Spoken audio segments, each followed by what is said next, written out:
L'action rationnelle par rapport à un but ou action instrumentale est un concept issu de la sociologie de Max Weber. Elle désigne une action où l'individu agit de manière consciente et calculée en fonction d'un objectif précis. Les moyens choisis pour atteindre ce but sont évalués rationnellement en fonction de leur efficacité et de leur pertinence. Caractéristiques principales. Mais avant de commencer, n'oubliez pas de vous abonner et de liker pour ne pas rater notre prochaine vidéo. Première orientation vers un but précis.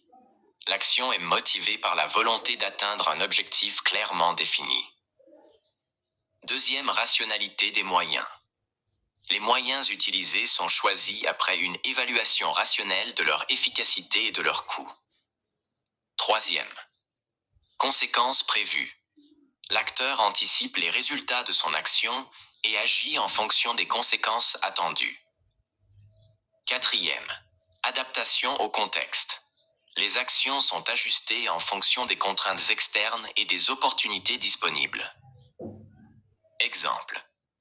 Une personne qui veut obtenir un emploi rédige un CV, envoie des candidatures et se prépare aux entretiens. Elle évalue ses actions en fonction de leur probabilité de réussir, choisir les entreprises, adapter le CV à chaque poste, etc. Ce type d'action s'oppose à d'autres formes d'action identifiées par Weber, comme l'action rationnelle en valeur, dictée par des principes ou des croyances, indépendamment des conséquences. L'action affective, guidée par les émotions ou les sentiments.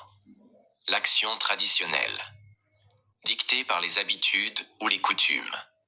L'action rationnelle par rapport à un but est donc une démarche logique et stratégique, centrée sur l'atteinte d'un objectif spécifique.